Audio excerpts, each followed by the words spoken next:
పరం శాంతి. చూడండి, జ్ఞానమే గుర్తు. ఆత్మలు తనను తాను ఎలా గుర్తిస్తారు? గీతలో కూడా ఇదే చెప్పారు. నేను జపతపాలు ధ్యాన యోగాలతో దొరకను, నేను జ్ఞానంతోనే దొరుకుతాను అని. అందుకే జ్ఞాని ఆత్మ అంటే నాకు విశేషమైన అభిమానం. జ్ఞానంతోనే దొరుకుతాను.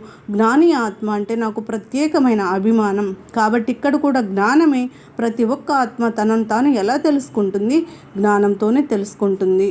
అపి చేదపి పాపేభ్యః సర్వేభ్యః పాపకృతం సర్వం జ్ఞానప్లవేనైవ వృజినం సంతరిష్యసి. కాబట్టి నీవు కూడా జ్ఞానం అనే నౌకలో కూర్చుని పాపం అనే సముద్రాన్ని దాటి వెళ్ళు. ఏ విధంగా అయితే అగ్ని అంతటిని కాల్చి భస్మం చేస్తుందో అదేవిధంగా జ్ఞానం అనే అగ్ని కర్మ ఫలం పైన కోరికను మరియు ఫలప్రాప్తి లభించకపోతే వచ్చేటటువంటి క్రోధం, ఇంకా ఆ క్రోధంతో వచ్చే మోహాన్ని జయించి దానిని భస్మం చేస్తుంది.